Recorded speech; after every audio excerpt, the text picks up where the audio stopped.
Still on the same subject of the brain, consciousness, what it means, language. Sorry, if you can't stand any more of it, I understand. You know, I won't take any offense if you ignore this video. But since you're already here, I'll try to make this quick. Maybe I'll just speed up the whole video so I can get more in here. Alright, so anyway, Matt. Again, Matt. It's always back to Matt. And I guess I have to deal with it because there's other people who share his opinion, so I guess it's an argument worth making. So I'll continue to make it and see if I can get somewhere. Alright, so Matt, you used as examples honeybees and birds and whale song. Okay, what's happening with these, you know, we can even talk about monkeys if you want, in their language. And what is it? It's not a language describing anything. It's not a language that has any historical impact. I can pull a book out of, you know, that has quotes from Aristotle in it. I can reference huge volumes of information. None of these animals are doing that. All these animals are saying is me hungry, me thirsty, me horny. That's all they're saying. There's no language here that's dealing with a conceptual idea. None. Okay, it's crude and simple. It's, you know, a good example might be Helen Keller. You know, Helen Keller before language was a fucking animal. That's what human beings are without language. Language gives us sophistication. It gives us perspective. It gives us incredible vision. We can see our existence. We can see how we are interacting in the world. We can define things. We can say, you know, a speck of light travels 186,000 miles a second. A bee isn't saying that. A whale isn't saying that because it doesn't know that. It has no understanding. It has no comprehension of any of that. All it knows is what it feels. It is driven by its nature. It is completely driven by it. We have this brain, this last layer of brain. That's the distinction. And it's got language is the powerful center in this new brain. And these extra ripples in our brain, this extra surface area, is what empowers that language and gives us the ability to understand complete sentences and paragraphs and concepts, much bigger things than, yes, fly a little bit left of the sun. Okay, that's not what we're saying. Okay, we're not singing a song saying, hey girls, here I am. You know, that's not what we're doing. We're doing something a lot more complicated. We're explaining, we're having a whole logical processes taking place. Okay, animals do learn. It's a simple learning. And that's nature's design. And so you talk about nature and these, you know, we're awed by it. What a pile of shit. A fly is, you know, finds a female fly attractive. Okay? Doesn't mean female flies are attractive. So the fact that we are impressed by this beautiful solar system and this magnificent universe and the whole idea of infinity and you know, whatever, and beautiful tiger stripes and see all this great symmetry. Well, there's, you know, for every tiger stripe there's a fly laying eggs, you know, in a wildebeest's nose, and the maggots are going to eat its brain. There's nothing incredibly brilliant in that. The imagination of nature in that instance really sucks. Okay, I mean, the invention of the AIDS virus wasn't exactly one of nature's most brilliant fucking moments. I'm not going to give it glowing reviews for coming up with such a great idea. Okay? It's shit. Nature is shit. It is designed by bullshit. It is finger painting. It is mush. It is idiotic. It is moronic.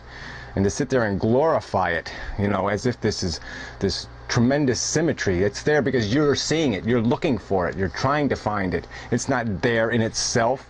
That's a conditioned response of yours. You've been grown up, you know, being badgered with this idea of Mother Nature. Well, no, it's not Mother Nature. It's fucking goddamn Satan nature. And that's what it's been. That's what it's been for 4 billion fucking years. There was very sophisticated dinosaurs were pretty goddamn sophisticated. Well, how come nature didn't give them a bigger brain? They were here for millions of years. How come nature didn't say, oh yes, we should give them a bigger brain so they can write books and sit around on the couch and eat marshmallows? Why didn't nature do that? Because that's not part of the design. We are the aberration. We are a fucking mistake. Natural selection doesn't intend for anything to be this fucking intelligent because it doesn't make us survive better. That was only an incidental consequence Okay, but it's not the natural order of things. And all nature wants is for you to have enough fucking intelligence to be able to eat your fucking neighbor. That's all nature gives a damn about. It just wants you intelligent enough so you can fucking club your neighbor to death and eat him. That's it. That's the fucking brilliant design nature cares about. That's as far as it sees. It doesn't have any vision for a goddamn intellectual universe where we start conversing and having arguments on YouTube about how the fucking brain works. That's not nature's intention. That's not nature's design. That's not how it is structured. And we can see the proof of it in that it had 4 fucking billion years to evolve something, and this only happened for a few fucking thousand. Out of 4 billion years, we have intelligence for a few thousand years.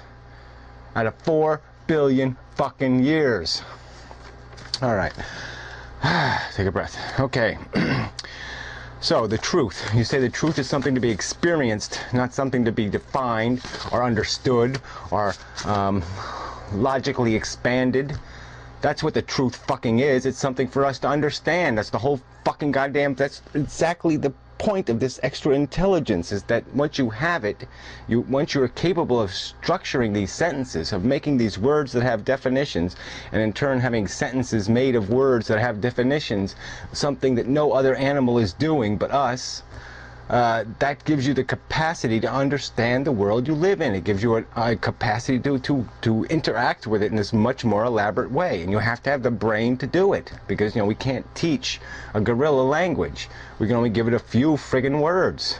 We might have 50,000 fucking words. The best it can do is maybe 100. So obviously it's not going to get too far. But it's critical, because that's where the logic works. Without it, that's what language is, a key component of logic. Logic has to have the concepts. It has to have the definitions of all these things. I mean, look at the Japanese language. It's a symbol representing a thing, a concept, or a thing itself. I mean, bird is a symbol. Bird flying is a symbol. I mean, it's a, you know, fast and faster, and all these are symbols. And representations of the concept are representations of the thing. They're definitions, and that's what the language is made out of. And when a smart person will take those definitions and he'll add 3 or 4 of them together, and he'll make a new definition, because he'll discover a new truth. And that's what it's about. It's to find the goddamn truth. And it's not... it's just this whole idea of now you've taken a word like imagination now, and you've perverted it to say, oh, DNA is imaginative. You know, it's not. There's no imagination built into DNA. It's a fucking structure. It's a set structure, and the only thing that changes is a freaking mutation. There's no imagination in its creation. It's a friggin' ordered process dictated by circumstances. Whoa, just incredible. So anyway, then you call, you know, imagination is God now. So that's the God. You know, imagination is now God. Nature is God. Well, what does that mean? It doesn't mean, that's not a definition. That's not making it clearer. That's just making it more ambiguous. What we know about nature is that it is crude forces. And if you give crude forces, like 100 monkeys in front of 100 typewriters, enough friggin' time, they'll do something that, you know, looks pretty impressive. Okay? But that's all it's about. I mean, yes, give nature 4 billion years. And like I said, even 2 billion years ago, there was damn sophisticated life on this planet. Okay? Not life that dissimilar from ourselves. And you know, and the point is that nature saw no urgent need to make that life more intelligent. Just intelligent enough was all that mattered. Okay? It didn't need to be able to climb out of the cheese maze and contemplate life on Earth and contemplate affinity and do all this other crap that we are doing. That has nothing to do with the agenda of natural selection. Okay, let's see what else is I got to get to. You know, this whole thing, this whole idea of awe, like I said, the fact that we are awed by something is really meaningless, because most of the things we are awed by have to do with beauty, and that is a subjective manifestation. That is purely based on conditioning. Okay, we like the pretty colors and we like this certain arrangement, and you know, it's just like having a debate about, what do you like better, breasts or legs or ass? I mean, what's the friggin' point? That's a stupid conversation to have. All right, because it's always going to be subjective, and you've got to know the difference between an objective conversation about concepts and ideas that are based on what we have observed over the 10,000 years of recorded human history, at least recorded in some method through stories or written word, and what we have become because of that. I mean, without that heritage, we are nothing. Without your friggin' education, you are nothing. Without language, you are a goddamn animal with goddamn flies laying eggs in your goddamn nose by brilliant natural design. All right, so I'm almost out of time, so I'll just surrender. But yeah, I don't know where, this is an impossible argument because we just keep going around in circles, but nature is shit. That you're not going to unprove.